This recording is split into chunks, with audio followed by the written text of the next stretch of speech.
Capitol Report is a production of Senate Media Services. On this week's program, the Senate DFL's goals for the legislative session and the Senate GOP's tax plan, plus requiring sprinkler systems in all high-rise dwellings, funding disaster relief, and curbing the overuse of social media. Stay tuned for this week's Capitol Report.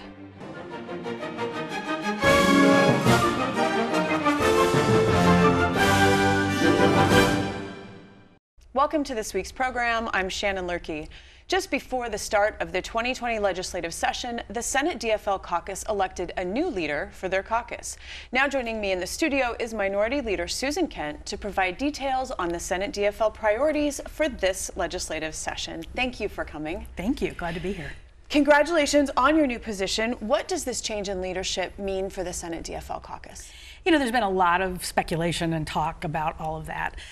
We are still the same 32 people that we have been, and we are going to continue to work together really well and stay focused on the work of the people of Minnesota. You know, these are conversations that happen among caucuses on a regular basis, and it just is about, these are sometimes tough conversations that we need to have about how we can most effectively do our jobs, which is, again, focusing on what's good for people in Minnesota. At the pre-session briefing sponsored by Forum News Service, there was a question about what should be done with the budget surplus that was forecast, and we have a new forecast coming soon. You mentioned that some of these extra dollars could be used for school counselors and nurses. This has been a very important issue for you. You've been on the program. We've talked about it. Does your caucus agree that area could use some enhancement? I suggested that because we know that this surplus is largely one-time money, and the way that that particular grant is structured, it is a one-time appropriation, and so that is a good way to make a difference on some issues that we know are so important: the opportunity gap in our schools, mental health for our students, and so that was one example of the kind of things we could be doing. Our caucus is working together to make sure that we are on the same page about specific issues, but you know, we have a real clear priority on making sure that everybody has access to health care that's affordable, prescription drugs, good schools, good infrastructure, good jobs. It's the basics. So you haven't necessarily settled on a use for any potential surplus dollars? We're going to have to see how this all plays out. You know, there's concerns about money that was taken out of the reserve fund last year as part of the budget agreement. There's a lot of discussion about what can we do for education, which I think is important. There's also discussions about how does this fit into the bonding discussion. So, you know, there are a lot of different ways that we can address our priorities within the frameworks of a non-budget year. And you mentioned bonding, and this is a bonding year, and so that's really what much of the speculation has been about. It does require a 2/3 vote, and so it needs members of both parties to support. The governor and the Republicans agree on the need for water treatment, higher education structures, roads and bridges. The governor has also put housing in the mix. Where is your caucus? Like, what areas do you really feel are essential bonding measures? We will continue to have these conversations and come up with our proposals as well. You know, as you know, it's an interesting process that should be going through committees, but doesn't always. And so we're trying to figure out how we make sure that our voices are heard in this conversation, because you're right. Some DFLers will have to be involved in supporting a bonding bill this session. But again, it goes back to our values and our overall priorities, and making sure that our infrastructure is sound, that it provides for strong communities, making sure that our higher education institutions are well maintained and invested in for our future, for our workforce, for our students. Housing, and I really appreciate the governor's focus on housing. He came out to my community in Woodbury recently to do a ribbon cutting on a residential complex for seniors, very affordable. And that was done with a little bit of leveraging of state bonding. We got additional tax credits, private financing, and local funds to come together to do something that was really pretty special. That's a great example of things we could be doing, and we know the need is great at all ages of life for Minnesotans and across the state in terms of workforce needs. Gun violence prevention has been growing. I mean, the interest in it, there's been more and more talk about it. Now, the Republicans in the Senate have said that they are interested in some compromise measures, maybe increased penalties for straw buyers and things like that. This is an election year, and so this is an important issue. Is your caucus willing to do some compromise, or where are you on this issue? What we know is that 90% of Minnesotans support the two main bills that the Senate DFL caucus has been focused on in the past few years. Expanded background checks to make sure that we keep guns out of the hands of criminals and those who would hurt themselves and others, and also the so-called red flag laws or extreme risk protection orders. I think when people see the language that is being proposed, they will recognize that these are very common sense measures, and I'm hopeful that the kind of compromise that our Republican colleagues are interested in starts with hearing the bills and then giving an opportunity to really have a fair hearing in the public of what is actually being proposed. You mentioned healthcare in a previous answer. We have healthcare, we have paid family and medical leave, we have some other issues that have been near and dear to your caucus. What kinds of work will you try to do on those issues, and any I've forgotten if you want to mention this session? Well, obviously trying to make sure that prescription medication is available and affordable is a huge priority, and obviously insulin has taken a real front seat in there, which is so important because it is life-saving for many Minnesotans. I keep hearing that there may be opportunity for compromise to get to something that will make sure that that's available to Minnesotans, and also that we don't put the entire tab on the taxpayers, that pharmaceutical companies should have a role in this, but those conversations continue. You mentioned paid family and medical leave, which that's a bill I've carried in recent years. I do believe that is an amazing opportunity to level the playing field for all businesses. Many big businesses already make those benefits available. We want to make sure that's available to all workers. Many people are surprised to learn that 25% of new mothers have to go back to work after just 2 weeks after their baby's born. And I think most people realize that's not okay and we need to do better. So this is important. I'm very excited about the work that's being done in the House with Representative Lori Halverson, and hopefully we can continue this conversation in the Senate. Again, it would be helpful to get a bill hearing on that issue. Minority Leader Kent, thank you so much for your time today. Thank you. I'm glad to be here.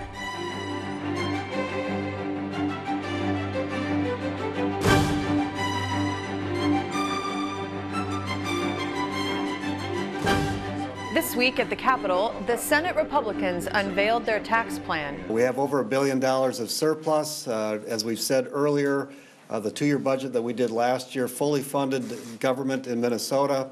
The reserves are at an all-time high, and now it's time to give the rest back. You go from the top, it's about seniors, it's about farmers, it's about mom and pop businesses, it's about Main Street business, it's about charities, it's about startup businesses, affordable housing, parents with school-aged children, and K-12, among other things. This will be our core package. It is good for everybody in the state. And the best thing of all is an income tax rate reduction at the lowest level from 5.35 to 4.9. That'll impact every citizen in this state. And Governor Walz called for the replenishment of the Disaster Relief Contingency Fund. Whether it be flooding in the Northwest, whether it be tornadoes, whether it be those instances that we can't predict will happen, but we know will happen, of being prepared. And I just want to say that at least right now there's yellow flashing lights. We know that it was an incredibly wet fall. You're going to hear from some folks in Norman County that continues to get hit by this. And I think, again, it would be irresponsible not to assume that we're going to have a pretty wet spring and the potential for flooding. This is the second time in a year that we will be looking at replenishing the disaster assistance account. And I would say that it is not only an appropriation, that it is appropriate. These disasters have been coming at us since 2007. During 2019, Minnesota experienced 10 major disasters. 2 were severe enough that the President of the United States authorized disaster assistance through FEMA, and 8 other times the governor authorized disaster assistance for what we could carelessly call smaller events. So we've gone through all that money. In fact, the current projections are that we have a deficiency of about $2.7 million.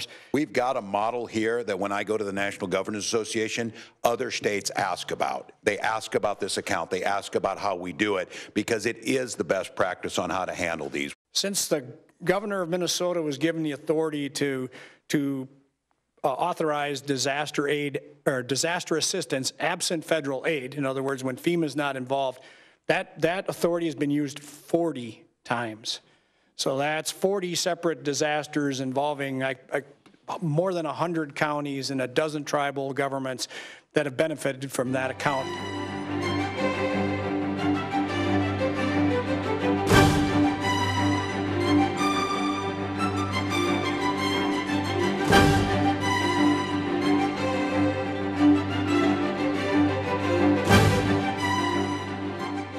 Senator Roger Chamberlain has expressed concern about the impact of social media platforms on society, and more specifically, how the overuse of social media may contribute to mental health disorders, sleep deprivation, and social alienation.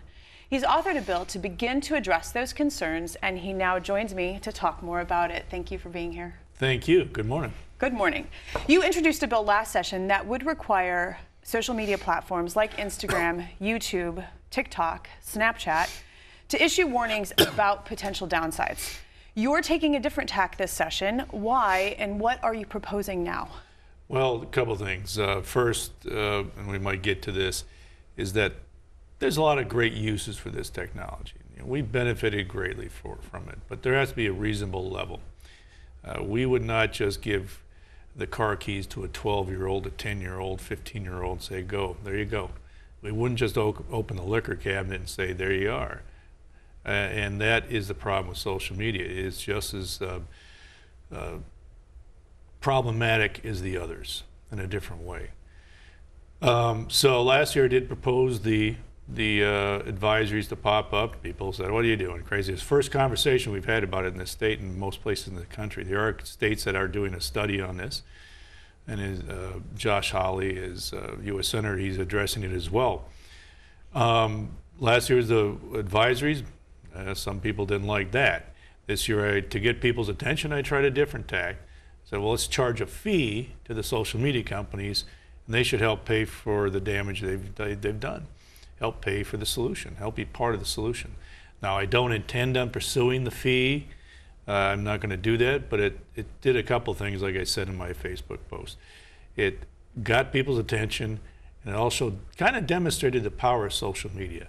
So I'm not going to impose the fee, I'm not going to propose it, but we need to talk about this problem because it's a serious problem. We've been at this 10 years, we have a lot of data. And so you're not going to impose the fee, but the bill says that social media companies, tech companies, who have more than 100,000 users would pay a fee, and then that money would go to study the problem. Do I have that right? That is how the bill is written, but I'm not going to do it. The thing is that a lot of people are talking about it now, right?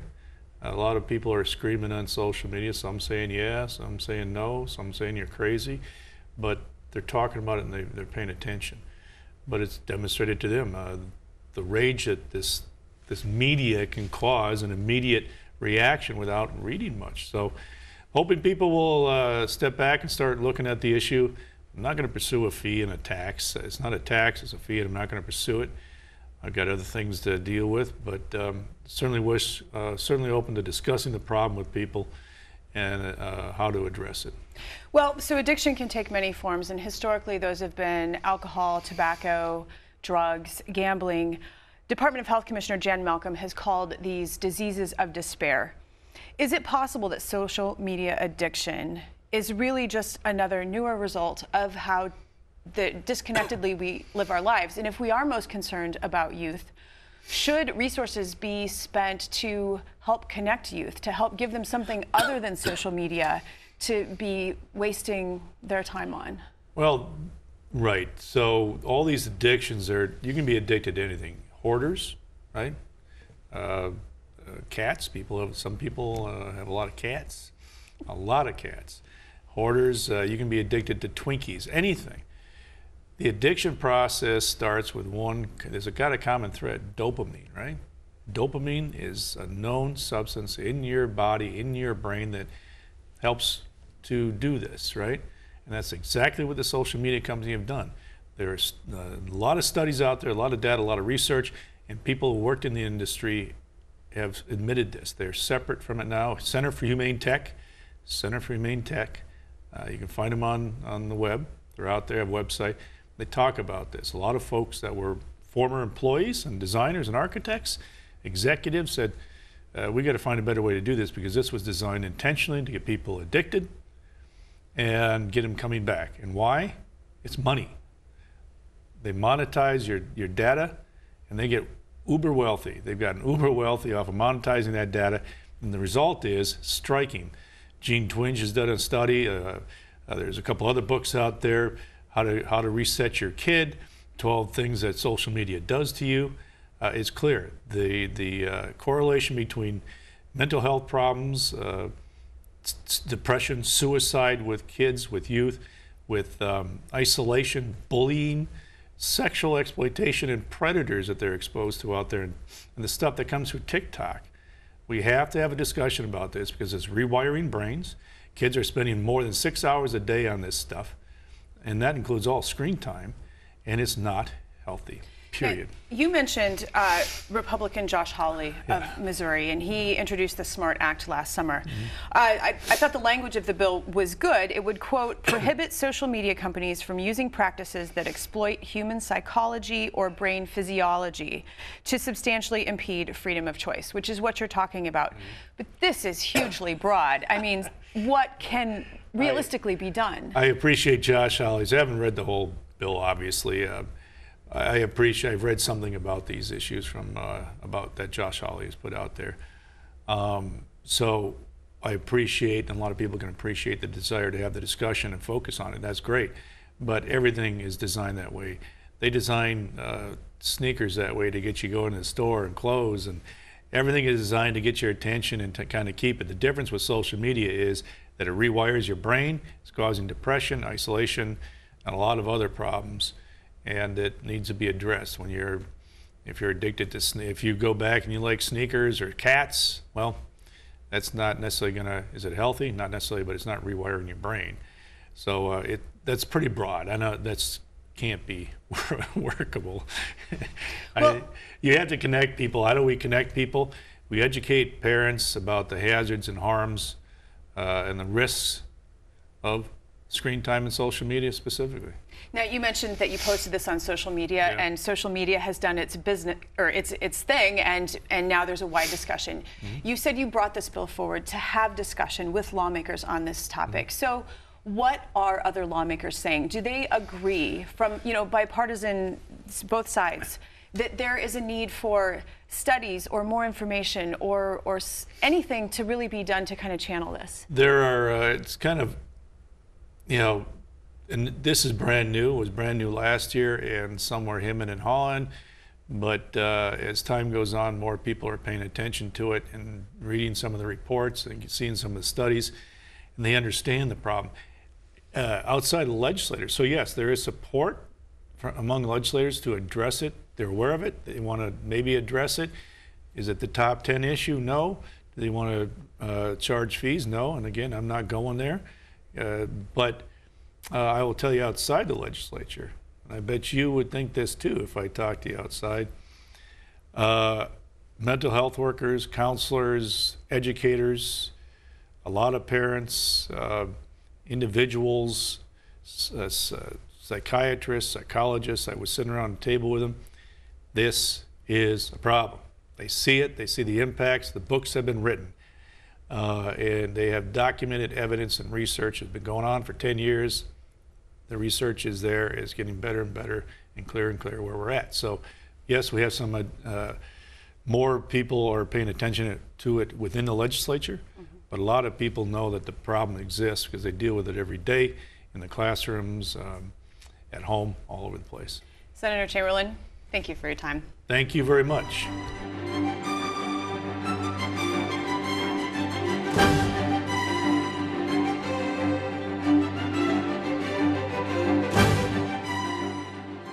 A fire at the Cedar High Apartments in Minneapolis last November killed 5 people. At a recent press conference, lawmakers called for sprinklers to be mandated in all high-rise buildings. Unfortunately, that incident should never have brought us here today talking about legislation.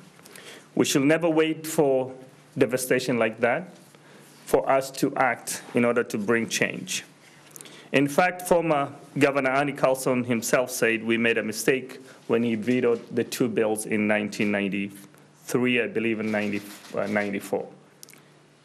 We owe it to those families. We have to look into ways to save lives in any given incident of fire, you need three things. You need firefighters, you need smoke detectors, and you need sprinklers in order to save lives. You have senior citizens that can't move fast and quickly to get out of these buildings. You have young children in some of these buildings that get confused or scared and freeze. We can't afford to let anyone die unnecessarily in a fire. And it's a good use of our state tax dollars because we have these buildings not just in Minneapolis and St. Paul, but throughout the state, and this money will be used there. Just want to talk a moment about high-rise firefighting. They're particularly difficult for firefighters, mostly because they're beyond the reach of the tallest ladders that firefighters have. They have to fight it from inside, and it's also difficult for people to get out from inside. And an apartment building has a stove in every unit, and careless cooking is a leading cause of fire. So there are going to be fires in these high-rise buildings that are beyond the reach of the fire department. It's very labor-intensive, very time-consuming, and very dangerous. The Minneapolis Fire Department did an incredible job getting this ravaging fire out so quickly, considering it was at the 14th floor, which is most fire department ladders can't reach beyond 6 or 7 stories. So high-rise buildings are particularly difficult to fight fires in, and fire sprinklers are the best fire protection you can have. Senator Carrie Dietzich joins me to talk about proposed legislation to retrofit older buildings with sprinkler systems.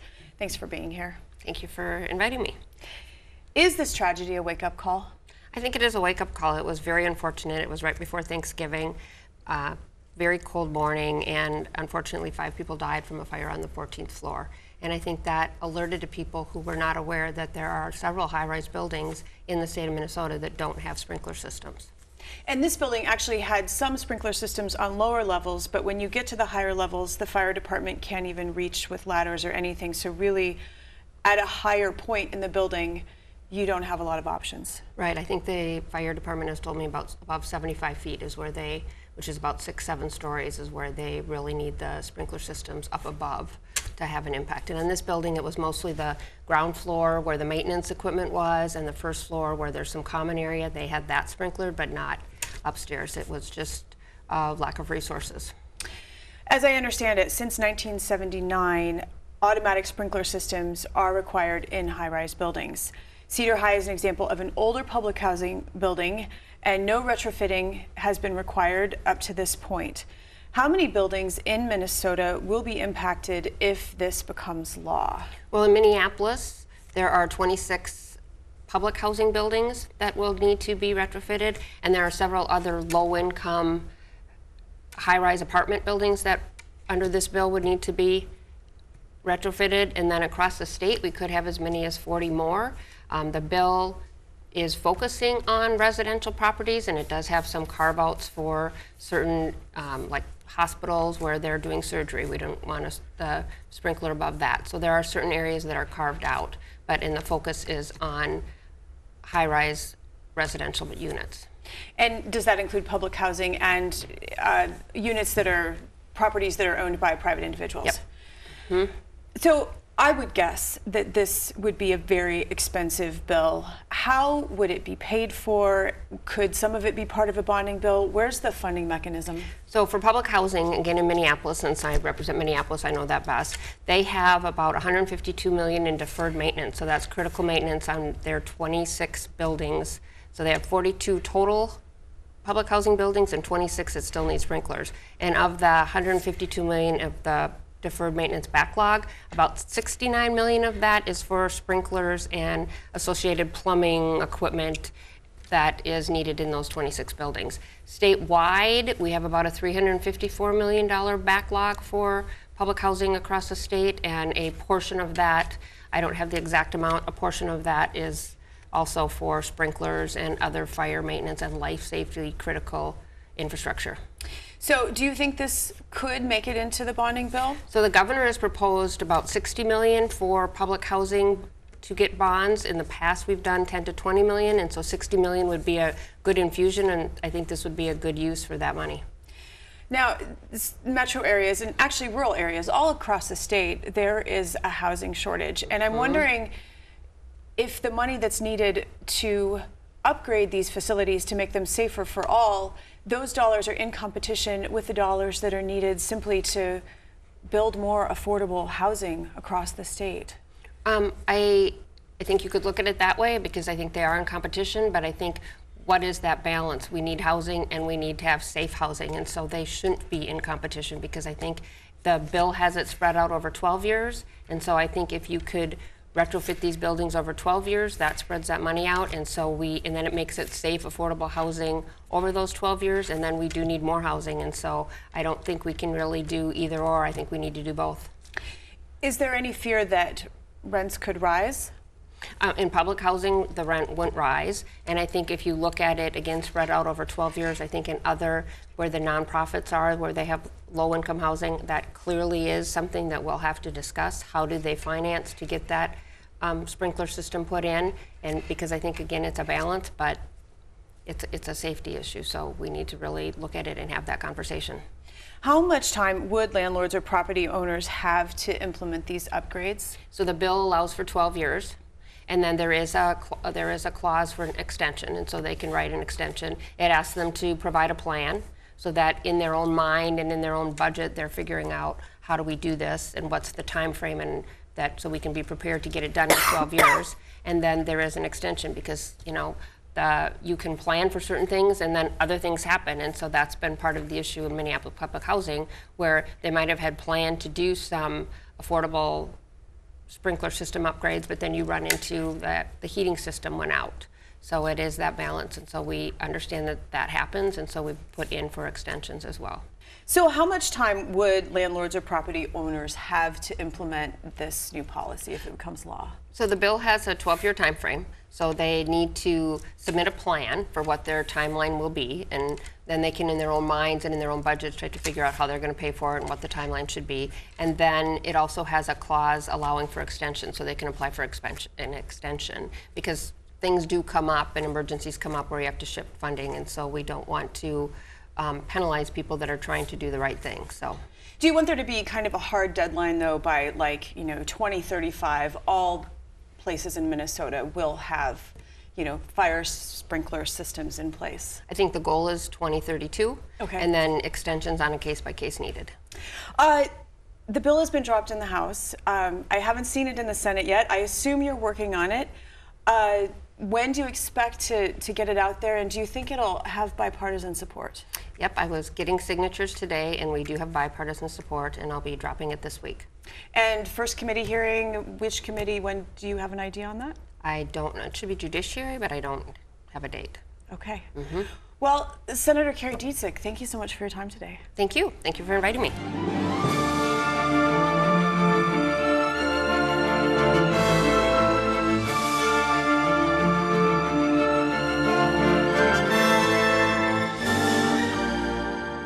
Join us again next week as we delve into more topics affecting Minnesotans. I'm Shannon Lurkey, and on behalf of all of us at Senate Media Services, thanks for watching.